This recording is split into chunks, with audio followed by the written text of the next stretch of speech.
오늘 우리에게 주신 하나님 말씀은 신명기 24장 18절에서 22절입니다. 너는 애굽에서 종되었던 네 일과 내 하나님 여호와께서 너를 거기서 속량하신 것을 기억하라. 이러므로 내가 네게 이 일을 행하라 명령하노라. 내가 밭에서 곡식을 벨 때에 그 한 뭇을 밭에 잊어버렸거든 다시 가서 가져오지 말고 나그네와 과와 과부를 위하여 남겨두라. 그리하면 내 하나님 여호와께서 내 손으로 하는 모든 일에 복을 내리시리라. 내가 내 감람나무를 똠 후에 그 가지를 다시 살피지 말고 그 남은 것은 객과 과와 과부를 위하여 남겨두며 내가 내 포도원의 포도를 딴 후에 그 남은 것을 다시 따지 말고 객과 과와 과부를 위하여 남겨두라. 너는 애굽 땅에서 종되었던 것을 기억하라. 이러므로 내가 네게 이 일을 행하라 명령하노라. 이전에 저는 가끔 뒷산에 올라갔습니다. 어느 날 산에 올라가서 혼자 뮤지컬을 한 적이 있습니다. 토끼야 토끼야라는 동요입니다. 제가 가사를 살짝 바꿨습니다. 다람쥐야 다람쥐야 산속의 다람쥐야, 겨울이 오면 뭘 먹고 사느냐, 흰눈이 내리면 뭘 먹고 사느냐. 다람쥐가 대답을 합니다. 겨울이 되어도 걱정이 없단다. 엄마랑 아빠가 여름 동안 모아둔 맛있는 먹이가 얼마든지 있단다. 그 다음부터는 본래는 없던 이야기입니다. 엄마 다람쥐가 아기 다람쥐에게 슬픈 얼굴로 말합니다. 아가야, 이 겨울을 날 먹이가 없단다. 어떡하지? 아기 다람쥐가 엄마 다람쥐에게 말합니다. 지난 여름 엄마랑 아빠가 모아두지 않았어요? 엄마 다람쥐가 아기 다람쥐에게 이렇게 말합니다. 미안하다 아가야. 사람들이 숲속을 뒤지고 다니면서 밤과 도토리를 다 주워가서 겨울에 먹을 양식을 하나도 모아두지 못했단다. 한 번은 교회 뒷산을 올라갔을 때 한 할머니가 숲을 향하여 소리를 질렀습니다. 저렇게 다가고 가면 짐승들이 뭘 먹고 사나? 숲속을 다니면서 도토리를 줍고 있던 사람을 향해서 한 말이었습니다. 할머니의 그 말을 들을 때 북한에 자주 다니는 사람이 한 말이 생각이 났습니다. 북한의 산과 들에는 동물이 한 마리도 보이지 않는다고 합니다. 노루도 없고 산돼지는 물론이고 산토끼와 다람쥐도 전혀 없답니다. 심지어는 새들도 없다고 합니다. 실제로 두만강변 그리고 압록강변에서 보니 정말 북한의 새가 보이지 않았습니다. 그 일을 두고 여러 사람과 함께 이유를 생각해 보았습니다.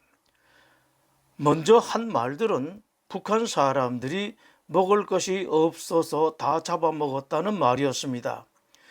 그렇게 말하다 보니 이상한 것이 있었습니다. 북한 사람들이 산이나 들의 동물들은 잡아먹을 수 있어도 공중에 날아다니는 새까지도 다 잡아먹을 수가 있단 말인가? 또 북한 사람들 새 잡는 실력이 그렇게 대단한가? 그러다 마지막 내린 결론은 다른 것이었습니다. 북한의 들짐승이나 새가 없는 까닭은 북한의 야생동물 먹이 사슬이 깨어졌기 때문이라는 것입니다. 북한 주민들이 먹을 것이 없어서 산과 들의 먹을 만한 것이라면 하나도 남겨두지 않고 어떤 것이든지 다 쓸어간 결과 먹이 사슬이 붕괴되었다는 것입니다. 그래서 야생 짐승도 공중의 새도 살 수 없는 산과 들이 되고 말았습니다. 우리나라야 그렇게까지 되진 않겠지만 뒷동산에서 소리치던 할머니 걱정을 꼭 지나치다고 단정할 수만은 없을 것 같습니다. 하나님께서 이스라엘 백성들에게 말씀하십니다. 너희들은 추수할 때에 추수하다가 덜 거둬들인 것이 있으면 그것이 곡식이든지 감람나무 열매든지 포도든지 간에 그대로 내버려 두라. 갖고 오지 말라. 그 이유가 중요합니다. 남겨둔 그것을 나그네나 고아나 과부 등 없는 사람들, 의지할 데 없고 식사를 제대로 하지 못하는 사람들이 먹고 살 수 있도록 하기 위해서입니다. 하나님께서는 오늘날 신자들에게 말씀하십니다. 기독교 신자들은 가난한 사람, 없는 사람, 갈 곳 없는 사람들을 불쌍히 여기는 마음을 가져야 한다. 긍휼과 자비의 마음으로 살아야 한다. 없는 사람들을 배려하는 마음이 있어야 한다. 같은 마음을 몇 번씩 되풀이 말씀하십니다. 신명기 24장에서 이렇게 말씀하십니다. 내가 밖에서 곡식을 벨 때 그 한 뭇을 밭에 잊어버렸거든 다시 가서 가져오지 말라. 나그네와 과부를 위하여 남겨두라. 이어서 20절에서 이렇게 말씀을 하십니다. 내가 내 감람나무를 떤 후에 그 가지를 다시 살피지 말고 남은 것을 객과 과와 과부를 위하여 남겨두며, 이어서 22절입니다. 내가 내 포도원의 포도를 딴 후에 그 남은 것을 다시 따지 말고 객과 과와 과부를 위하여 남겨두라. 똑같은 말씀을 3번이나 이어서 힘줘서 강조하셨습니다. 잘 들으라는 말씀입니다. 하나님의 이 말씀은 그렇게 하면 좋겠다는 말씀이 아닙니다. 두라, 남겨두라, 오지 말라는 명령입니다. 하나님이 그 명령에는 상당한 근거가 있습니다. 이스라엘 백성들은 본래 이집트의 종들이었습니다. 그런 사람들을 하나님께서 구원하셔서 농사 짓게 하시고 돈 벌고 집 짓고 잘 살게 해주셨습니다. 본래는 아무것도 없던 사람들을 하나님께서 그렇게 해주셨습니다. 신명기 24장 22절의 말씀입니다. 너는 애굽 땅에서 종되었던 것을 기억하라. 이러므로 내가 네게 이 일을 행하라 명령하노라. 이스라엘 백성들에게는 이런 의무가 있습니다. 오늘날 기독교의 신자들이 바로 그런 사람들입니다. 어둠 멸망 가운데서 죽을 수밖에 없었던 사람들, 영원한 고통 속에서 살 수밖에 없었던 사람들을 하나님께서 구원하셔서 영원한 생명을 주셨습니다. 자유를 주셨습니다. 거기다가 풍요를 주셨습니다. 특별히 한국에는 하나님께서 더 큰 은혜를 주셨습니다. 세계 역사상 유례가 없을 정도로 엄청난 풍요와 은혜를 주셨습니다. 그런 한국 사람들에게 하나님께서 말씀하십니다. 그 풍요를 마음껏 누려라. 그러면서 그중 일부를 떼어서 가난하고 불쌍한 사람들에게 나눠주어 그 사람들이 먹고 살게 하라. 그리고 이 말씀에는 상당한 경고가 포함이 되어 있습니다. 지금 나의 소유라고, 내가 받은 것이라고, 내가 누리고 가지고 있는 것이라고 당연하게 계속해서 내 소유가 될 것이다, 내가 누릴 것이라고 생각하지 말라는 말씀입니다. 이후에 더 이상 누릴 수 없고 전부 다 잃어버릴 수도 있고 예전처럼 어둠, 멸망, 좌절, 두려움 속으로 다시 돌아갈 수가 얼마든지 있다. 이것을 예수님께서 비유로 하신 말씀이 있습니다. 한 부자가 그 밭의 소출이 풍성하여 마음속으로 곡식 쌓아둘 곳이 없으니 어떻게 할지 고민하다가 곳간을 헐어 더 크게 짓고 모든 곡식과 물건을 거기 쌓아두겠다고 생각했다. 그렇게 하고는 그 부자는 스스로에게 말했다. 이제 여러 해 쓸 물건을 많이 쌓아두었으니 평안히 쉬고 마시고 먹고 즐거워하자. 그런데 이 부자에게 하나님께서 말씀하셨다. 누가복음 12장 20절 말씀입니다. 어리석은 자여 오늘 밤에 내 영혼을 도로 찾으리니 그러면 내 준비한 것이 누구의 것이 되겠느냐. 이 말씀에 이어서 말씀하셨습니다.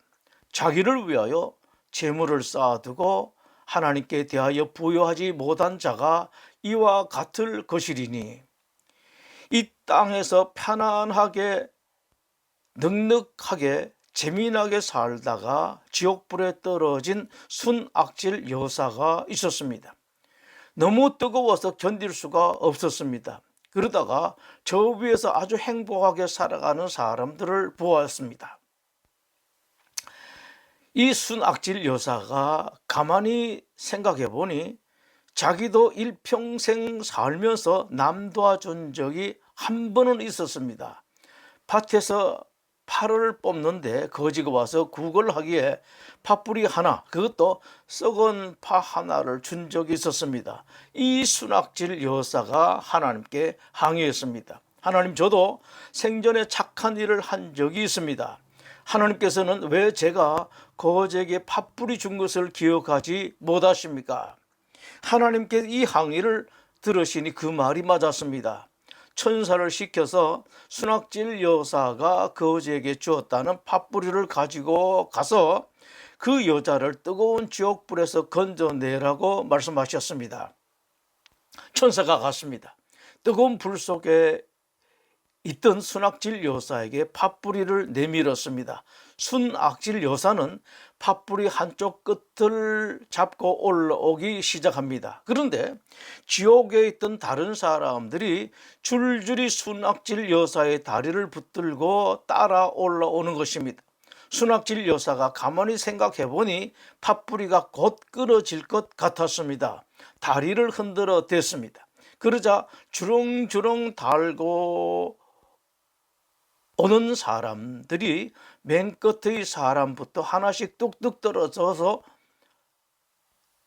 땅에 떨어지기 시작합니다. 그런데 한 사람이 마지막까지 다리를 붙들고 안 떨어집니다. 순악질 여사는 그 사람마저 떨어뜨리려고 그 사람의 얼굴을 걷어차버립니다. 다리를 붙들고 올라오던 마지막 사람마저 떨어지고 말았습니다. 이것을 본 천사가 손에 힘이 빠져 팥뿌리를 놓쳐버립니다. 순악질 여사는 지옥불에 다시 떨어지고 말았습니다. 기독교 신자들은 가난한 사람들을 불쌍히 여기고 베풀어야 합니다. 신자들 중에서 넉넉한 사람들은 더욱 그런 일에 힘써야 합니다. 그 까닭이 있습니다. 하나님께서 넉넉하게 주신 사람들은 자기가 가진 것이 자기 것이 아니라 본래가 다 하나님 것인데 선한 일을 하고 좋은 일을 하라고 하나님께서 맡겨주신 것이기 때문입니다. 이것을 말씀하신 것이 부자와 거지 나사로의 이야기입니다. 성경은 부자가 악한 일로 부자가 되었다고 말씀하시지 않습니다. 그럼에도 불구하고 부자가 음부에 떨어져서 죽을 고생을 하는 까닭은 자기의 재산이 하나님의 것인지 모르고 그 재산으로 해야 할 일을 하지 않았기 때문입니다. 마태복음 25장의 말씀도 그와 같습니다. 마태복음 25장 41절에 왼편에 있는 자들에게 이르시되 저주를 받은 자들아 나를 떠나 마귀와 그 사자들을 위하여 예비된 영원한 불에 들어가라 라고 말씀하시면서 저주의 이유를 이렇게 말씀하십니다. 내가 줄일 때에 너희가 먹을 것을 주지 않았고 목마를 때 마시게 하지 않았고 나그네 되었을 때 영접하지 아니하였고 헐벗었을 때에 옷 입히지 아니하였고 병들었을 때와 옥에 갇혔을 때에 돌보지 아니하였느니라. 왼편의 사람들이 영원한 불에 들어간 까닭은 그 사람들이 다른 잘못을 해서가 아니라 불쌍한 사람들에게 물 한 모금 제대로 주지 않았고 도와주지 않았기 때문이었습니다. 하나님은 기독교 신자들에게 평소에도 항상 불쌍하고 가난한 사람들, 그리고 의지가 할 데가 없는 사람들을 생각하고 돌보고 도와주고 그들에게 베풀라고 말씀하십니다. 그리고 특별히 좋은 일이 있을 때는 더욱 그렇게 하라고 말씀하십니다. 농부들에게는 추수 때가 가장 즐겁고 행복할 때입니다. 그 농부들에게 하나님께서 말씀하십니다. 추수를 할 때 여러분들만 즐거워할 것이 아니라 불쌍하고 가난하고 의지할 데가 없는 사람들도 함께 기뻐할 수 있게 하라. 함께 즐거워할 수 있도록 하라. 여러분이 즐겁고 배부르면 그 사람들도 함께 배부르고 즐겁도록 하라. 이것을 신명기 16장에서 이렇게 말씀하십니다. 내 하나님 여호와 앞에 7질절을 지키되 내 하나님 여호와께서 내게 복을 주신 대로 내 힘을 헤아려 자원하는 예물을 드리고 너와 내 자녀와 노비와 내 성중에 있는 레위인과 및 너희 중에 있는 객과 과와 과부가 함께 내 하나님 여호와 앞에서 즐거워하라. 또 말씀하십니다. 너희 타작마당과 포도주 틀의 소출을 거둬들인 후에 이래 동안 초막절을 지킬 것이요 절기를 지킬 때에는 너와 내 자녀와 노비와 내 성중에 거주하는 레위인과 객과 고아와 과부가 함께 즐거워하라. 또 말씀하십니다. 매 3년 끝에 그 해 소산의 10분의 1을 다 내어 내 성읍에 저축하여 너희 중에 분깃이나 기업이 없는 레위인과 내 성중에 거류하는 객과 및 과와 과부들이 와서 먹고 배부르게 하라. 그리하면 내 하나님 여호와께서 내 손으로 하는 범사에 내게 복을 주시리라. 특별히 3년마다 11조를 한 번 더 내어 고아와 과부와 나그네 같은 사람들이 넉넉하고 배부르게 그 사람만을 위해서 준비해서 베풀라. 즉 좋은 일이 있을 때는 더욱 힘쓰라는 말씀입니다. 언젠가 충청남도 보령의 한 커플이 결혼식을 올리면서 당초에는 괌이나 발리로 신혼여행을 가기로 했었는데 신혼여행지를 제주도로 바꾸고 절약한 돈을 불우이웃 돕기에 써달라 부탁했다고 합니다. 좋은 곳으로 가면 일주일 정도 기분이 좋겠습니다만 그 돈으로 가난하고 어렵고 불쌍한 사람 도와준 그들은 한평생 즐겁고 기쁘고 행복할 것입니다. 하나님은 이것을 시인자들에게 꼭 그렇게 해야 한다는 명령으로 하십니다. 하나님께서 그것을 명령으로 말씀하시는 데는 중요한 이유가 있습니다. 그것이 복의 통로이기 때문입니다. 신명기 26장에서 말씀하십니다. 셋째 해 곧 11조를 드리는 해에 내 모든 소산의 11조 내기를 마친 후에 그것을 레위인과 객과 과와 과부에게 주어 내 성읍 안에서 먹고 배부르게 하라. 그 말씀하신 후에 이어서 말씀하십니다. 내 하나님 여호와의 말씀을 청종하여 주께서 내게 명령하신 대로 다 행하여 사오니 원하건대 주의 거룩하신 처소 하늘에서 보시고 주의 백성 이스라엘에게 복을 주시며 우리 조상들에게 맹세하여 우리에게 주신 젖과 꿀이 흐르는 땅에 복을 내리셔서 할지니라. 그렇게 선한 일을 하고 난 후에 기도하면 하나님께서 그 기도를 들으시고 복을 주시겠다는 약속의 말씀입니다. 그것은 명령이었지만 한편으로는 복을 주시겠다는 약속이었습니다. 구약 성경의 보아스는 큰 복을 사람입니다. 보아스가 그렇게 큰 복을 받은 이유를 성경은 이렇게 말씀합니다. 보아스는 가난한 시어머니를 모시고 살아가는 젊은 과부 룻이 자기 밭에서 이삭을 주울 때 모든 배려를 아끼지 않았다. 마실 물을 구하기 어려운 들판에서 목말라 할 때는 자기가 마실 물을 불쌍한 과부에게 주었고, 자기 밭에서 눈치를 보지 않고 익삭을 넉넉하게 주울 수 있도록 배려해 주었다. 심지어는 추수꾼들에게 곡식단에서 곡식을 빼서 땅바닥에 떨어뜨려서 이삭 줍는 사람들로 하여금 주어가도록 했다. 이런 보아스가 하나님으로부터 복을 받는 것은 어쩌면 너무도 당연한 일입니다. 보아스는 하나님께서 말씀하신 대로 그대로 했을 뿐만 아니라 하나님께서 기대하신 것을 뛰어넘어서 불쌍하고 가난하고 없는 사람, 과와 과부를 돌보았습니다. 예수님께서 누가복음 6장에서 말씀하십니다. 주라, 그리하면 너에게 줄 것이니 곧 후히 되어 누르고 흔들어 넘치도록 하여 너에게 안겨주겠다. 이어서 말씀하십니다. 너희가 헤아리는 그 헤아림으로 너희도 헤아림을 도로 받을 것이니라.